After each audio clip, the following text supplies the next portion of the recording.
पश्चिम बंगाल से है। पश्चिम बंगाल के हुगली में अवैध शराब के खिलाफ पुलिस ने बड़ा अभियान चलाया। इस दौरान 50 मामले दर्ज किए गए और 56 लोगों को गिरफ्तार भी किया गया है। पुलिस ने अलग अलग थाना इलाकों से 2327 लीटर अवैध शराब भी बरामद की है।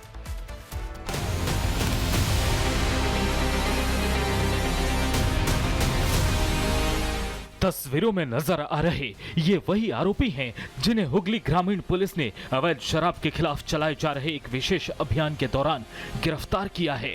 पुलिस की इस कार्रवाई में बंगाल एक्साइज एक्ट के तहत कुल 50 मामले दर्ज किए गए हैं, जबकि 56 लोगों को गिरफ्तार किया गया है। हिरासत में नजर आ रहे आरोपियों पर अवैध शराब से जुड़े मामलों में कार्रवाई की गई है। पुलिस ने सिंगूर पुलिस स्टेशन समेत जिले के अलग अलग थानों में ये अभियान चलाया।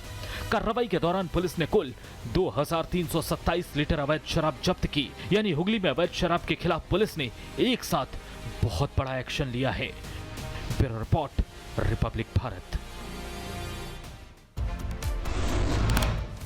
अतीक अहमद के बेटे अबान का आज कसारी मसारी में अंतिम संस्कार होना है। आखिर अतीक फैमिली से कौन कौन अबान के जनाजे में शामिल होगा, रिपोर्ट में पूरी लिस्ट देखिए।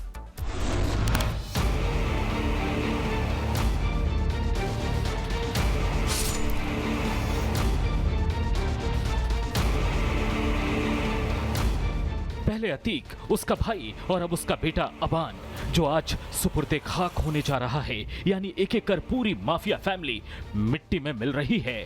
अबान का अंतिम संस्कार भी पिता अतीक अहमद की तरह कसारी मसारी में किया जाएगा। अबान के जनाजे में उसके दो बड़े भाई मोहम्मद उमर और अली अहमद भी शामिल होंगे। बता दें कि उमर और अली जेल में बंद हैं। हालांकि भाई के जनाजे में शामिल होने के लिए हाईकोर्ट ने दोनों की पैरोल मंजूर कर ली है। अतीक के सबसे छोटे बेटे अबान अहमद की झांसी में एक सड़क हादसे में मौत हो गई है और उसके बाद अब उसके शव को सुपुर्द के खाक करने की तैयारियां चल रही हैं। इस वक्त हम प्रयागराज में मौजूद हैं और प्रयागराज में अगर आप ये देखें तो यहाँ पर पुलिस का भारी बंदोबस्त जो है वो लगाया गया है और इसके साथ साथ यहाँ से करीब 3 से 4 किलोमीटर की दूरी पर कसारी मसारी वो कब्रिस्तान है जहाँ पर कब्र खोदी जा रही है और वहीं पर अबान अहमद का अंतिम संस्कार होगा, उसे सुपुर्द के खाक किया जाएगा। और इसके साथ साथ यहाँ पर भी आप देखें तो शामियाना टेंट जो है लगाया गया है। ये हिस्सा अगर आप देखें तो पूरा अतीक अहमद का वो घर रहा है जिसमें कभी अतीक अहमद रहा करता था। कोर्ट के आदेशों के अनुसार उमर और अली सीधे कब्रिस्तान पहुंचेंगे। इस बीच उन्हें किसी से भी कोई बातचीत करने की अनुमति नहीं होगी। मीडिया से भी दोनों भाई कोई बातचीत नहीं कर सकते। फिलहाल अबान के शव को करीबी रिश्तेदार के घर रखा गया है। हालांकि नजरें शाइस्ता परवीन पर रहने वाली हैं। सवाल यह है कि आखिर शाइस्ता कहां है? क्या बेटे के जनाजे में शाइस्ता शामिल होगी? क्योंकि उमेश पाल हत्याकांड के बाद से ही शाइस्ता अंडरग्राउंड है। Bureau report, Republic Bharat.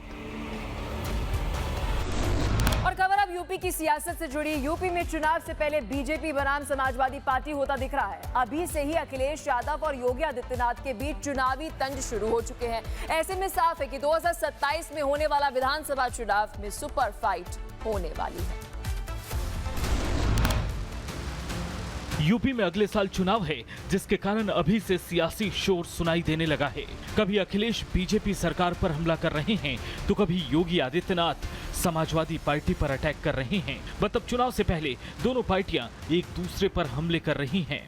जो ओम प्रकाश राजभर जी कह रहे थे कि समाजवादी पार्टी की जब सरकार थी प्रदेश में अराजकता थी, गुंडागिर्दी थी, युवाओं के नाम पर आने वाली नौकरी इससे पहले की योग्यता के आधार पर किसी को नहीं मिलती थी। नौकरी का विज्ञापन निकलते ही भतीजा और चाचा की जोड़ी वसूली के लिए निकल पड़ती थी, वसूली के लिए। यूपी के सीएम योगी आदित्यनाथ ने अखिलेश यादव पर तंज कसा और उनके बबुआ के नाम पर जमकर चुटकी ली।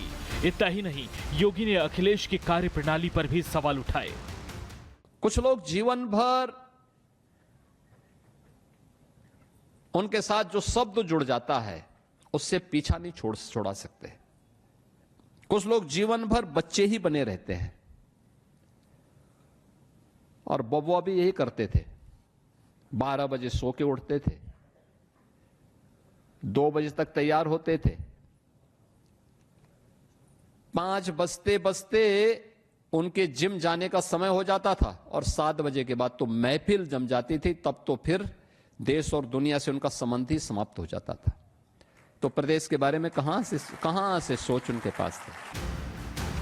मतलब चुनाव में भले ही देर हो, लेकिन अब बीजेपी बनाम एसपी अभी से ही चुनावी दांव खेलना शुरू कर दिया है। ऐसे में साफ है कि इस बार यूपी चुनाव दिलचस्प होने वाला है।